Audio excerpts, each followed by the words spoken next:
Bueno, ahora toca hablar sobre terrorismo. Para eso nos vamos a basar en la bibliografía obligatoria, el texto sobre terrorismo que les he escrito. El concepto de terrorismo, al igual que todos los demás conceptos que hemos visto en esta materia, reviste del grado de complejidad y reviste una carga valorativa, en este caso negativa, tan fuerte que es utilizado a menudo para deslegitimar a diversos grupos políticos y su accionar. Habrán visto que se califica de terrorismo las acciones en una protesta, como ocurrió por ejemplo en el Euromaidán en Ucrania. El gobierno de entonces Yanukovych los acusaba de terroristas y finalizado el gobierno de Yanukovych, el que inició el gobierno del Euromaidán, Poroshenko, catalogaba de terroristas a los que se habían sublevado en Donetsk. Para tener un concepto más clave sobre el terrorismo, puesto que lo que se da es que no hay un concepto unificado de lo que es terrorismo, cada país amplía o reduce los alcances del concepto de terrorismo en la medida en que quieren excluir o incluir a determinado grupo violento. Para tener una definición más concreta sobre lo que es terrorismo, empleamos el concepto propuesto por Fernando Reinares. Un acto de violencia terrorista es si el impacto psíquico que provoca en una sociedad o en algún segmento de la misma, en términos de ansiedad y miedo, excede con creces las consecuencias materiales, esto es, los daños físicos ocasionados intencionadamente a personas o cosas. Quienes intentan o ejecutan el terrorismo pretenden así condicionar las actitudes y comportamientos de gobernantes y gobernados. La propuesta de Fernando Reinares podemos encontrar diversos elementos, ¿no? El terrorismo debe incluir violencia física. El terrorismo debe tener la idea de una repetición posible, o sea, esto puede llegar a volver a ocurrir. El terrorismo es un acto político, siempre es un acto político, y puramente político. Podríamos decir, es la continuidad de la política por otros medios. Debe tener una dimensión comunicativa, y esto es importante, no solamente para ampliar la capacidad del pánico que producen, sino también para ganar nuevos adeptos, ¿no? La definición que nos da Reinares de terrorismo nos permite obtener tipologías de la violencia terrorista. Esto es, según la orientación del grupo terrorista respecto al Estado, si es para mantener el status quo o para romperlo. Esto sería una violencia hacia arriba y una violencia hacia abajo. Según el papel del terrorismo, según la estrategia general del grupo. Esto es si el terrorismo es el recurso permanente, principal o es un recurso auxiliar. En el caso de un recurso auxiliar podríamos considerarlo como por ejemplo lo que ocurre con las bandas narcotraficantes. No son grupos terroristas, pero sí emplean el terrorismo como un método para condicionar a la población y al gobierno. En cuanto a los grupos que el terrorismo es su herramienta principal, pues esos son los que puntualmente se consideran y son conocidos como, entre comillas, grupos terroristas.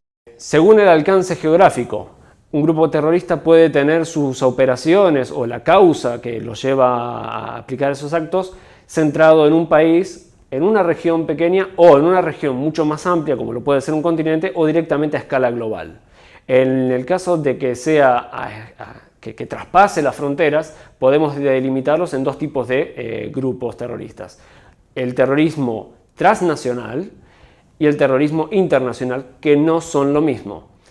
El transnacional significa que pueden operar o tienen solidaridad o tienen apoyo en otros países. Por ejemplo, uno de los casos más emblemáticos es la ETA en España. La causa estaba en España, sin embargo, pasando la frontera a Francia, los miembros de la ETA operaban abiertamente en materia de logística, en el tema de cobros de impuestos, abiertamente, bajo, no diría el visto bueno del gobierno francés, pero va frente a la inacción del gobierno francés. Esto cambió posteriormente.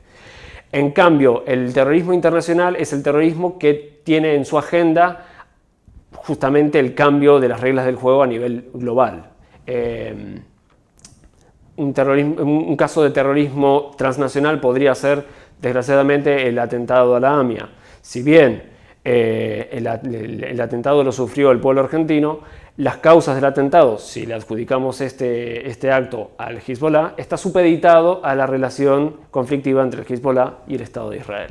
Por eso no sería terrorismo, un acto de terrorismo internacional, sino más bien transnacional. Terrorismo internacional típico es el que propone el Daesh, el Estado Islámico, el ISIS. David Rappaport, un historiador, detectó patrones de comportamiento y de naturaleza de los distintos grupos terroristas y los distintos actos terroristas, a modo tal que pudo englobarlos en olas de terrorismo. Y él pudo identificar 4 olas. La ola anarquista, que además tiene la casualidad de que es la primera ola de un tipo de terrorismo que puede ser catalogado como internacional, justamente porque su agenda, sus intereses estaban en transformar el mundo prácticamente. La naturaleza de estos atentados era por lo general realizar asesinatos de figuras públicas, oficiales de alto rango y algunos tipos de sabotaje. Y había algo de romántico esto, los anarquistas eran bien hijos dignos del romanticismo, en el cual ellos en esos actos se inmolaban, no porque se pusieran un cinturón de bombas, sino que a menudo se dejaban atrapar para poder vivir el proceso penal que iba a terminar con la muerte de ellos en un paredón, y eso les daba la imagen de martirio, ¿no? Y eso conseguía solidaridad en la sociedad, y la razón por la cual es considerado la primera oleada de terrorismo internacional es justamente porque conseguía participación y solidaridad de otros grupos en otras partes del mundo. De hecho, los anarquistas migraban a otro país y operaban como anarquistas. La segunda ola es la ola anticolonial. Esta iniciaría entre 1920 y 1960.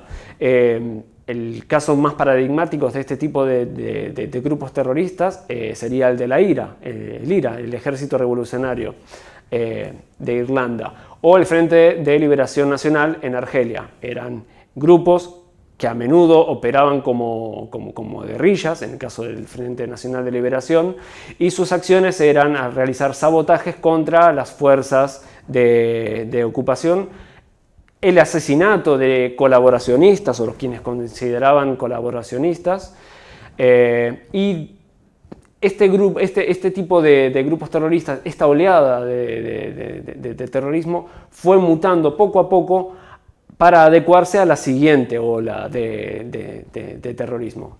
La siguiente ola del terrorismo, a la que catalogó de la nueva izquierda, en 1960 y 1990.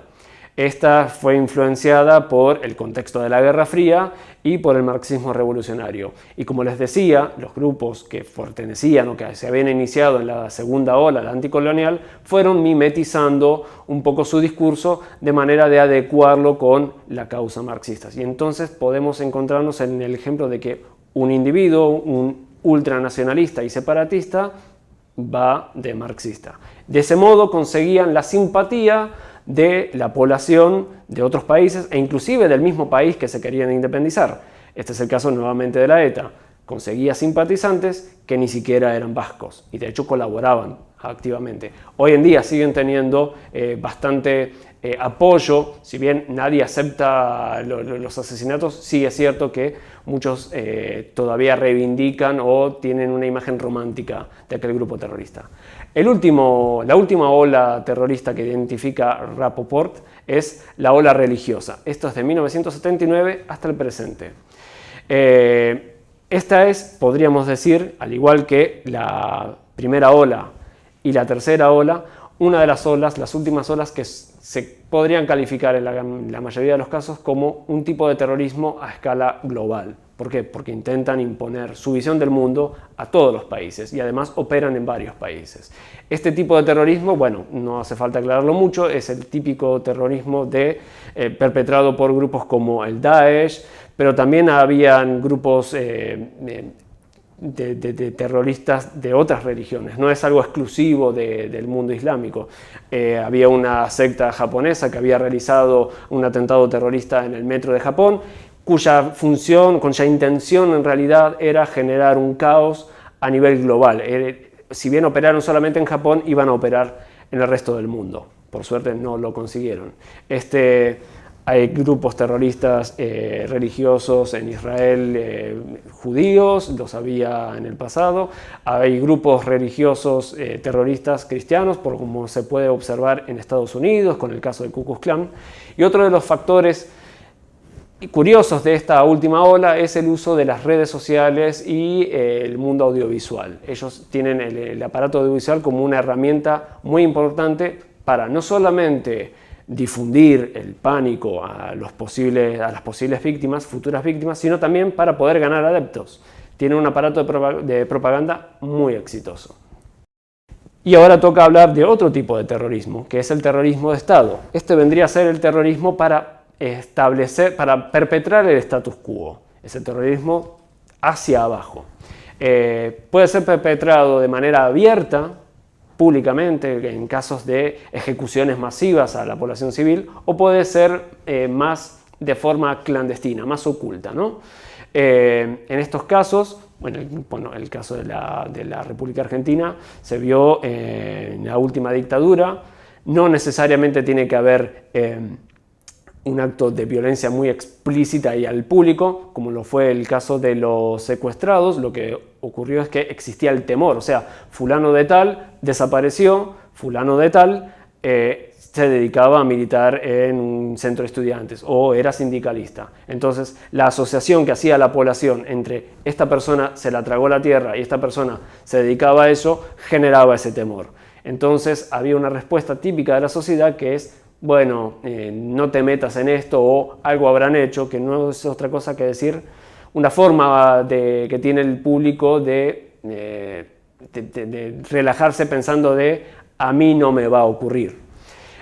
También conformaron con la intención de contrarrestar o atacar a los grupos terroristas o a los grupos subversivos o a los grupos de oposición, que no necesariamente tenían que ser terroristas, sin quedar pegados en ello, crearon grupos parapoliciales. En el caso de la República Argentina, el más emblemático fue la AAA. Podían incluir funcionarios, pero también, por lo general, y justamente para poder deslindarse de las responsabilidades, solían emplear a reclusos, a criminales que fueron reclutados, ¿no? Desgraciadamente, el terrorismo de Estado no es algo que se limita solamente a dictaduras. También puede ocurrir en gobiernos democráticos. Tal es el caso como, por ejemplo, España. Con la finalidad de enfrentar a la ETA, de hecho, enfrentar a la ETA como se tiene que enfrentar a cualquier criminal, a cualquier delincuente, se lo tiene que capturar con vida, se lo tiene que interrogar preservando su integridad física y su integridad moral, se le tiene que dar una defensa en el juicio, hay que mantenerlo durante todo ese tiempo. Bueno, es mucho costo y genera una situación de desigualdad, una situación muy desigual. Los terroristas atacan y matan, el Estado tiene que cumplir normas. ¿Qué es lo que ocurre? Que a veces, para poder superar esta situación, se emplean formas clandestinas. En el caso de España, durante el gobierno de Felipe González, se generó el grupo antiterrorista de liberación, el famoso GAL, un grupo parapolicial, al comienzo integrados por funcionarios de las fuerzas de seguridad, pero posteriormente reclutando criminales, gente del mundo del AMPA, el cual se dedicaron a asesinar a los de la ETA. La diferencia entre este tipo de terrorismo de Estado perpetrado en una democracia comparado con los perpetrados por regímenes autoritarios es que, bueno, en una democracia hay un periodismo que investiga y acusa y hay un poder judicial que condena. Hasta aquí con este video. Muchísimas gracias.